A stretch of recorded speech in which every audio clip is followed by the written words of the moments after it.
Assalamualaikum warahmatullahi wabarakatuh. Waalaikumsalam warahmatullahi wabarakatuh, Bu Novita. Nggih. Mohon maaf sekali Bapak, mungkin saya minta waktunya sebentar untuk melakukan Baik. wawancara terkait kepemimpinan ya Pak ya. Iya. Nggih. Di sini saya mau menanyakan beberapa hal Pak, mungkin sekitar ada 8 hal yang terkait dengan pengambilan keputusan sebagai pemimpin. Di sini saya mau mencari referensi dari Bapak karena saya tahu Bapak adalah kepala sekolah dari SD Negeri 7 Dirgahayu nggih. Nggih. Jadi saya mau ikut belajar ya Pak ya. Sama-sama Bu, kita belajar. Nggih. Jadi mohon sharing pengalaman ya Pak terkait pengambilan keputusan. Mungkin tanpa mengambil waktu yang banyak, kita langsung saja. Yang pertama Pak, saya mau menanyakan Pak, selama ini bagaimana sih Pak cara Bapak mengidentifikasi kasus-kasus yang merupakan dilema etika, mungkin yang antara dua hal yang benar dan benar gitu, atau bujukan moral Pak, yang mana artinya dia antara benar dan salah? Ya, untuk mengidentifikasi dilema etika maupun bujukan moral, sudah pasti kita melihat permasalahan itu secara menyeluruh, ya, dari segala sudut pandang, dari segala sisi. Kemudian kita juga betul-betul melihat permasalahan itu, ini apakah berdampak baik atau baik sama baik atau baik dengan salah begitu. Dengan begitu kita bisa mengidentifikasi masalahnya. Ya. Lanjut Pak ya. Berikutnya, selama ini Pak, bagaimana cara Bapak menjalankan pengambilan keputusan di sekolah Bapak, terutama untuk kasus-kasus yang dimana ada dua kepentingan yang kebetulan mungkin sama-sama benar Pak, atau sama-sama mengandung nilai kebajikan, seperti apa Pak? Yang pasti kalau kita bertemu permasalahan seperti itu, kita ambil yang mana lebih bermanfaat untuk banyak orang yang pertama. Kemudian apakah dua hal tersebut, yang pasti setiap keputusan pasti akan membentuk dilema ya. Nah, tapi yang penting tujuannya keputusan itu yang terutama untuk kepentingan orang banyak tentunya. Berarti mendahulukan kepentingan orang banyak seperti itu Pak ya. Betul. Berikutnya, langkah-langkah atau prosedur seperti apa Pak yang biasa Bapak lakukan selama ini Pak? Prosedur untuk mengambil keputusan ya? Iya. Itu tadi seperti yang di awal tadi kan, kita harus melihat dulu suatu keputusan yang ingin kita ambil itu permasalahannya secara menyeluruh dulu. Ini yang akan kita ambil ini masalahnya apa. Kemudian yang kedua, kita juga perlu mendengar dari berbagai pihak. Tidak ujuk-ujuk kita langsung mengambil keputusan, tetapi kita perlu mendengar dari beberapa orang yang terkait. Misalnya kita mau mengambil keputusan tentang bagaimana penggunaan dana BOS atau keputusan terhadap suatu permasalahan. Nah, kita harus mendengar dari semua pihak dan kita perlu juga masukan dari pihak tersebut, sehingga keputusan yang kita ambil tidak akan merugikan orang banyak gitu intinya Bu. Lalu apakah ada Pak hal-hal yang mungkin Bapak anggap efektif dalam pengambilan keputusan pada kasus-kasus yang berkaitan dengan dilema etika ini Pak? Ada. Seperti apa itu Pak? Bisa diceritakan? Pengambilan keputusan efektif itu jika ya seperti yang saya sampaikan tadi, jika keputusan itu manfaatnya bisa dengan untuk dirasakan orang banyak. Nah, makanya semakin besar manfaatnya untuk orang banyak, maka semakin efektif keputusan itu. Kalau menurut saya. Ya. Jadi apakah ada kiat-kiat tertentu Pak supaya bisa mungkin lebih cepat untuk mengambil keputusan secara efektif itu tadi Pak, untuk menghadapi kasus yang kebetulan di antara dua hal yang sama-sama benar, yaitu yang terkait dengan dilema etika tadi Yang Pak? pertama, ada prinsipnya untuk mengambil keputusan itu. Yang pertama, kita lihat dulu apakah kita ingin berbasis hasil akhir ini keputusan ini. Nah, kemudian ada juga yang kedua, apakah kita mengambil keputusan ini prinsip berdasarkan aturan, ya kan? Ada juga yang ketiga namanya untuk berbasis rasa peduli. Nah, itu yang kita tentukan dulu, apakah kita ingin menegakkan aturan nih. Tapi terkadang kalau kita memaksakan aturan, banyak pihak yang dirugikan gitu. Misalnya contoh ada permasalahan murid yang sudah hampir lulus tapi dia hamil misalnya di luar nikah, ya kan? Kalau kita menegakkan aturan, otomatis murid tadi akan berhenti, kan kita keluarkan dari sekolah. Dan dia tidak akan mendapatkan ijazah sekolah tadi misalnya. Betul. Nah disinilah fungsinya kita melihat lagi kita ingin menggunakan prinsipnya mana. Kalau kita menggunakan aturan tentu akan merugikan si anak tadi. Nah makanya kita bisa menggunakan nama yang ketiga tadi, berbasis rasa peduli. Oke. Andai kata kita menggunakan yang berbasis rasa peduli nih Pak, kira-kira ada nggak Pak tantangan yang akan muncul itu seperti apa Pak? Pasti ada tantangan itu. Contoh yang saya sampaikan tadi, misalnya tantangannya adalah maka akan berbenturan dengan aturan. Kan dari awal sekolah memiliki aturan sendiri bahwa misalnya tidak boleh adanya perkawinan sebelum lulus misalkan.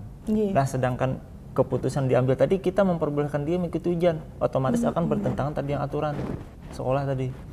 Namun kalau kita juga mengeluarkan maka akan berbenturan juga dengan aturan pendidikan nasional kan, bahwa wajib belajar itu misalnya, atau berbenturan dengan undang-undang dasar kita bahwa warga negara wajib mendapatkan pendidikan. Nah, makanya itu tadi tantangannya, apapun keputusan pasti akan ada tantangannya.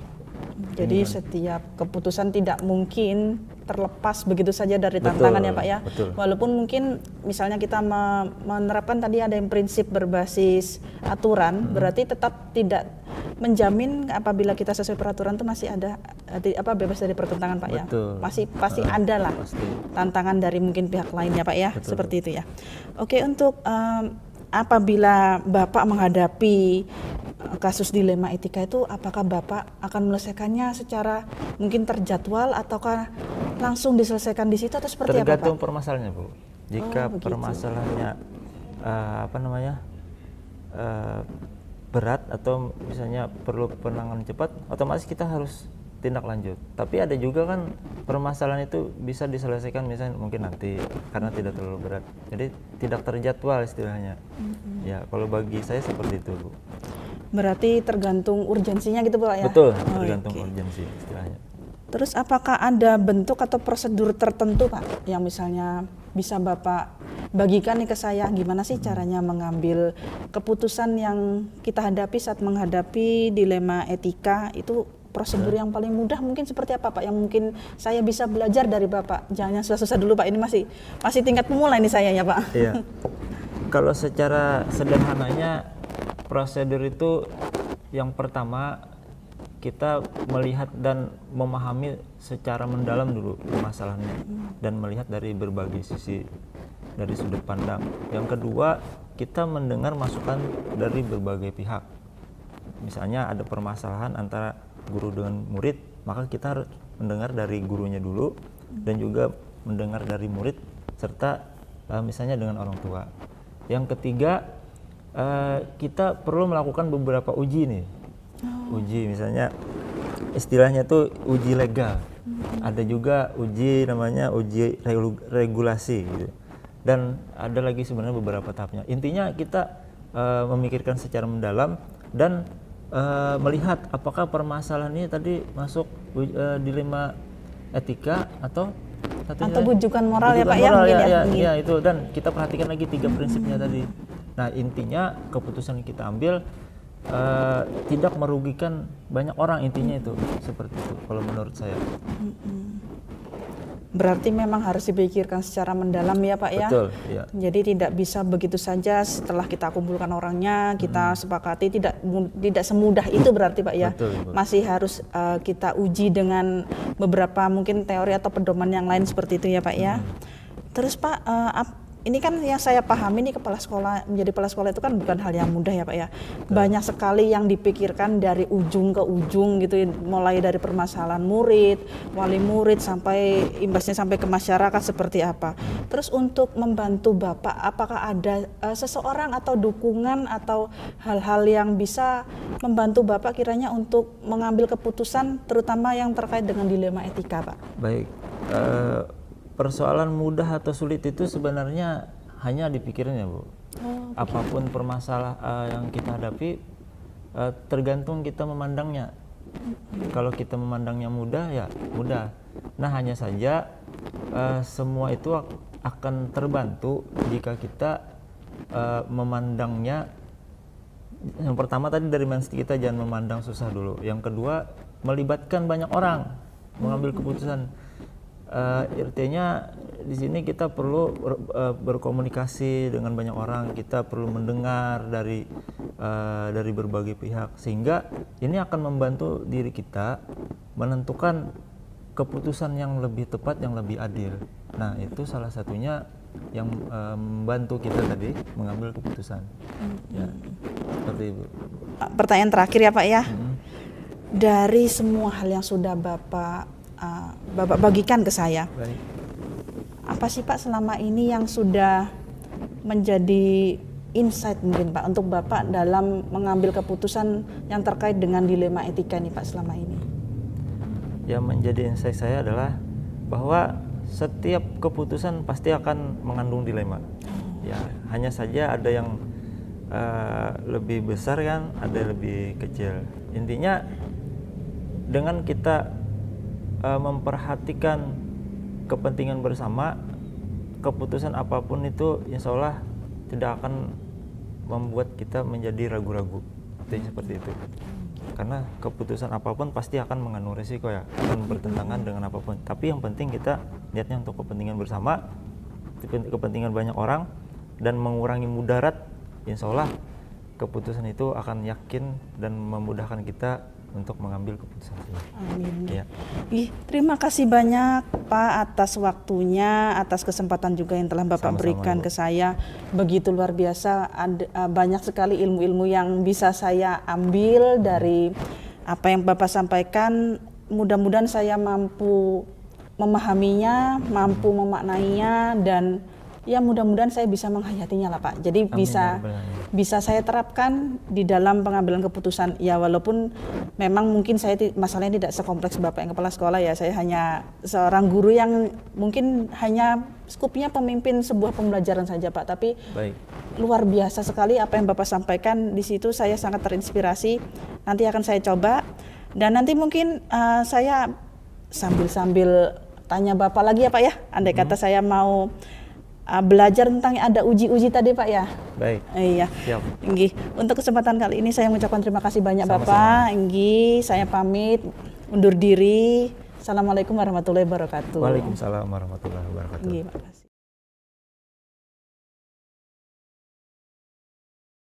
Assalamualaikum Pak Budi. Waalaikumsalam. Mohon maaf Pak, saya mau meminta waktunya sebentar. Jadi saya mau bertanya-tanya, mungkin sekitar ada 8 pertanyaan Pak tentang kepemimpinan Bapak selama ini sebagai kepala sekolah SD Merah Jiringa.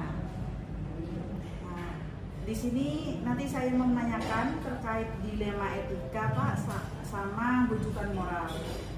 Ya seperti yang kita tahu, kalau bujukan moral ini kan antara dua hal yang harus ditangani, tapi yang satu benar, yang satu salah. Sedangkan kalau dilema etika itu keduanya benar, seperti itu Pak. Jadi Bapak, mohon maaf saya mau bertanya dulu Pak, selama ini bagaimana Pak caranya Bapak untuk mengidentifikasi kasus-kasus yang merupakan dilema etika atau bujukan moral Pak? Kalau rujukan moral itu kan sudah jelas apa itu benar dan salah. Berarti kita harus pilih yang benar. Kalau dilema etika itu yang harus kita pikirkan lebih jauh, karena itu sesuatu yang benar dan benar, harus perlu pemikiran untuk mengambil keputusan. Seperti itu ya Pak ya. Terus selama ini Pak, bagaimana cara Bapak untuk menjalankan pengambilan keputusan Pak di sekolah? Terutama mungkin terkait kasus-kasus yang ada dua kepentingan yang sama benarnya atau memuat nilai kebajikan yang sama benarnya. Itu seperti apa Pak untuk menjalankan pengambilan keputusan menangani hal yang demikian? Kalau pemikiran saya itu atau pertimbangan saya itu yang diutamakan adalah untuk kepentingan orang banyak, kepentingan bersama. Terus kita lihat juga aturan yang ada yang berkaitan dengan kasus tersebut. Dan tentunya kita harus terhadap orang-orang atau person yang berkaitan dengan kasus tersebut. Apakah ada langkah-langkah Pak atau prosedur yang mungkin seperti apa Pak yang biasa Bapak lakukan untuk menghadapi kasus-kasus yang berkaitan dengan dilema etika ini Pak? Langkahnya biasanya saya pertama harus berpikir jernih, nggak boleh sembarang asal atau sembrono membuat keputusan. Yang terlibat dalam kasus tersebut itu siapa, sehingga saya akan bisa mengajak bicara siapa saja yang harus perlu diajak bicara untuk menyelesaikan masalah itu. Tentunya kita harus menggali informasi atau fakta-fakta yang ada yang berkenaan dengan kasus tersebut, kemudian mengkaji benar-benar tadi, baru saya bisa mengambil kesimpulan dan biasanya kami bersama-sama dalam mengambil keputusannya. Berarti memang memerlukan pengkajian yang secara menyeluruh dan mendalam ya Pak ya sebelum mengambil keputusan terkait yang dilema etika ya Pak ya? Iya, terus lebih detail. Terus apakah ada Pak hal-hal yang selama ini mungkin Bapak anggap efektif dalam pengambilan keputusan pada kasus-kasus yang seperti itu? Biasanya kami bicarakan secara bersama, kita kumpulkan solusi-solusi secara bersama dan kita pilih solusi yang terbaik secara bersama. Dari langkah-langkah yang sudah Bapak ceritakan tadi, terus ada juga hal-hal yang Bapak anggap efektif dalam keseharian atau dalam realitanya Pak, ketika Bapak menghadapi dilema etika, apa sih Pak yang menjadi tantangan bagi Bapak untuk mengambil keputusan? Ya, tantangan itu mesti ada ya. Kadang kita sudah memutuskan keputusan itu secara bersama, tapi karena biasanya dilema etika ini suatu pembiasaan, untuk merubah itu memang perlu waktu. Tidak bisa keputusan diambil terus kebiasaannya terus berhenti, kebiasaan dari dilema etika itu. Jadi kadang perlu bertahap untuk melaksanakan keputusan itu. Tantangannya seperti itu. Memerlukan waktu yang tidak singkat ya Pak ya, karena Ya. harus bertahap tadi ya Pak ya. Untuk menyelesaikan kasus-kasus yang terkait dengan dilema etika ini Pak, apakah Bapak itu menggunakan jadwal tertentu, misalnya kasus ini akan diselesaikan kapan, atau ketika ada kasus langsung Bapak selesaikan atau seperti apa Pak? Oke. Seperti yang tadi di atas ada langkah-langkahnya, ya kita tergantung. Kalau mau keputusannya tidak terlalu besar atau terlalu rumit, biasanya bisa langsung. Tapi kebanyakan kalau dilema etika itu memerlukan waktu yang lebih lama. Seperti itu. Berarti tergantung seberapa beratnya ya Pak ya, kasusnya itu seberapa peliknya seperti itu. Berarti bukan dijadwalkan secara sengaja ya Pak ya. Tetapi lebih ke arah mengalir sesuai dengan keperluan kita. Apakah ada bentuk atau prosedur tertentu Pak yang dijalankan? Biasanya kami kalau ada kasus seperti itu, keputusan yang sudah dibuat kami buat tertulis, sehingga nanti kalau ada dilema etika yang kemungkinan mirip-mirip, kita bisa mengacu ke situ. Jadi tidak berbicara lagi dari awal. Jadi kita tertuliskan aturannya atau keputusan yang dibuat sebelumnya. Jadi kalau ada kasus yang sama, kita tinggal lihat keputusan yang sudah pernah dibuat. Berarti semacam ada referensi gitu ya Pak ya. Jadi kalau ada ketemu yang serupa tinggal mengacu ke referensinya seperti itu Pak ya. Apakah ada Pak seseorang atau mungkin faktor-faktor tertentu yang mungkin bisa membantu Bapak mempermudah untuk mengambil keputusan dalam kasus-kasus dilema etika Pak? Karena kan seperti yang kita tahu, kalau kepala sekolah ini kan waktunya juga banyak tersita untuk banyak hal yang diurusi, terus tenaga dan pikiran juga mungkin terbagi. Jadi apakah ada Pak seseorang atau faktor tertentu yang mungkin bisa membantu Bapak memudahkan dalam pengambilan keputusan terkait dilema etika? Yang memudahkan itu tadi, jadi kita punya dokumen hasil keputusan mungkin kasus-kasus sebelumnya, itu itu yang memudahkan untuk membuat referensi. Walaupun keputusan yang sudah dibuat itu tidak mutlak benar, tapi mungkin ada tambahan untuk kasus-kasus tertentu. Tergantung siapa pihak mana yang berkaitan dengan kasus.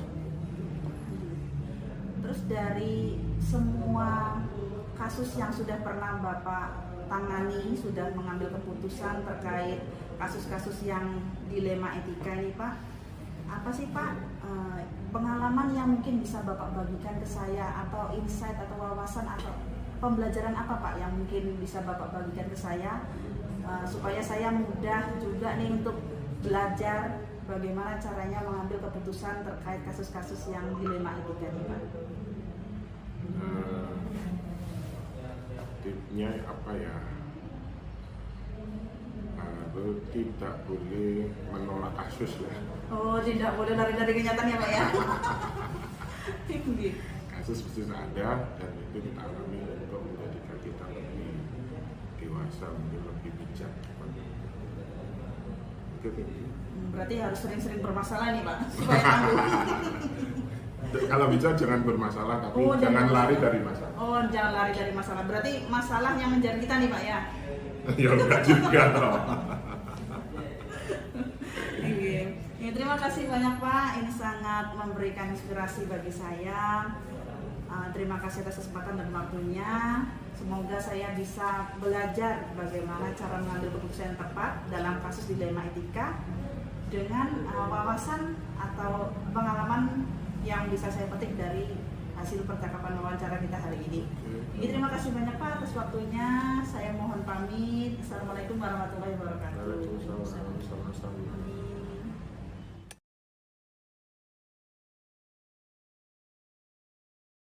Assalamualaikum warahmatullahi wabarakatuh Bapak. Waalaikumsalam warahmatullahi wabarakatuh. Mohon maaf Bapak, ulun mengganggu. Ulun minta waktunya sebentar Pak nih untuk melakukan wawancara Pak dengan Pian selaku Kepala Sekolah SMA Negeri 2 Kota Baru. Ulun di sini ada sekitar mungkin 7 atau 8 pertanyaan Pak terkait bagaimana cara mengambil keputusan selama ini Bapak sebagai pemimpin di sekolahan Pak. Selama ini Pak, gimana sih Pak cara Bapak mengidentifikasi mana kasus yang dilema etika dan kasus yang berubah rujukan moral Pak? Untuk mengidentifikasi kedua kasus itu tentu kita berpatokan kepada nilai-nilai yang berlaku di sekolah, aturan-aturan yang ada di sekolah, kemudian aturan-aturan atau norma-norma yang berlaku di masyarakat. Kalau dilema etika, benar lawan benar, biasanya sulit untuk memutuskannya. Mungkin di sekolah ada pro kontra kan, misalnya penggunaan HP. Di satu sisi ada guru atau warga sekolah yang menghendaki siswa itu tetap menggunakan HP dengan pertimbangan supaya pada saat pembelajaran HP itu bisa digunakan. Kemudian pada saat perlu menghubungi orang tua, HP bisa digunakan. Tapi di sisi lain ada juga guru yang tidak setuju, sebab penggunaan HP di sekolahan bisa juga berdampak negatif di kalangan siswa. Misalnya pada saat pembelajaran HP tetap diaktifkan sehingga tidak memperhatikan lagi pembelajaran. Dan pada saat HP diperiksa ada konten-konten yang kurang pantas untuk dilihat oleh siswa. Jadi itu di situ dilemanya.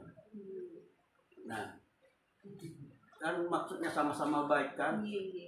Untuk menentukannya itu tentu perlu duduk bersama, dimusyawarahkan. Tidak boleh langsung memutuskan. Pada saat rapat itu tentunya harus diundang semua guru, kemudian komite sekolah, kemudian dari perwakilan dinas pendidikan untuk memutuskan. Jadi harus rapat. Nah, suara terbanyak yang diambil. Itu. Kemudian yang kedua tadi antara benar dan salah. Sudah jelas nih. Misalnya aturan di sekolah kan, seorang siswa selama masih pelajar tidak boleh menikah. Ada siswa kelas 12 sudah ujian tapi belum pengumuman, tapi nya sudah menikah misalnya. Aturan tadi siswa tidak boleh menikah. Pertimbangan lain demi kemanusiaan lah, demi masa depan anak tetap dianggap sebagai siswa sampai pengumuman. Bisa juga diputuskan sendiri oleh kepala sekolah, harus melalui rapat juga, benar menjalankan aturan. Tapi yang itu tadi anak yang melanggar ini salah kan, sudah jelas salah. Itu kan dilema.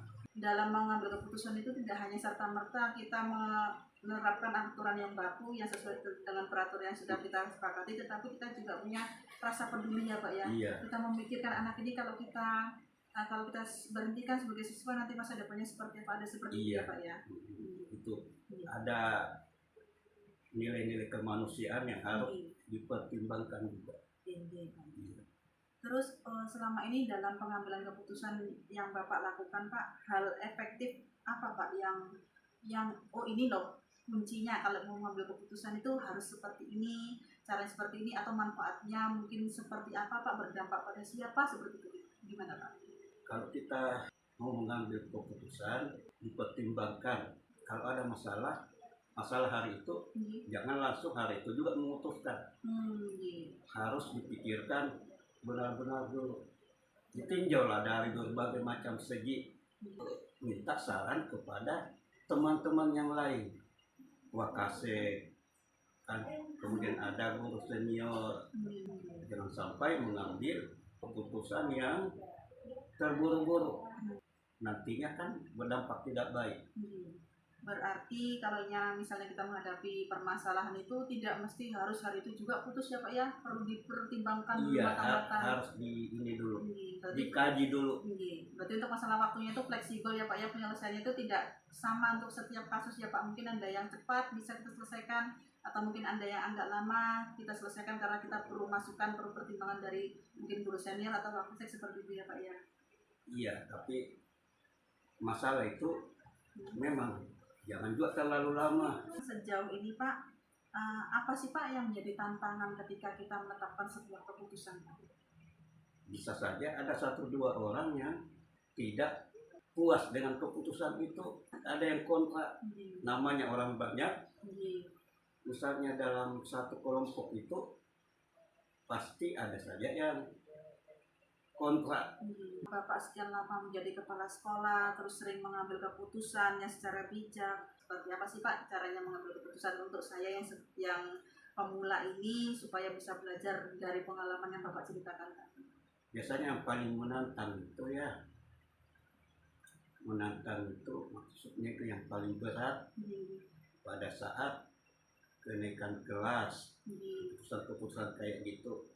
Kemudian pada saat penentuan kelulusan, sebab itu menentukan nasib siswa.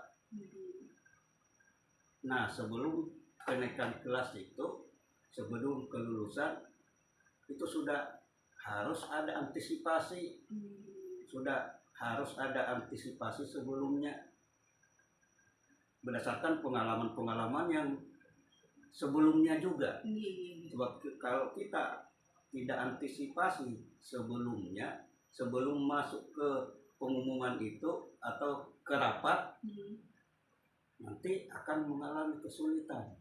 Berarti kita harus punya antisipasi dulu nih Pak ya, terhadap masalah yang mungkin sudah rutin akan terjadi. Sebab contohnya di masalah kelulusan, kalau kita tidak mengantisipasi sebelumnya, bisa pada saat rapat kenaikan kelulusan itu banyak siswa yang tidak lulus. Dampaknya luas kalau banyak siswa yang tidak lulus. Dampak pada anak sendiri, dampak pada orang tuanya, dampak pada sekolah, dan dampak pada daerah pada umumnya. Kan berpengaruh semua itu. Berarti intinya kita harus melakukan antisipasi Pak ya, Melakukan apalagi antisipasi. melihat dampaknya itu tadi Iya. yang luas. Oke. Terima kasih Pak atas kesempatan yang telah diberikan. Saya pamit undur diri. Wassalamualaikum warahmatullahi wabarakatuh. Waalaikumsalam.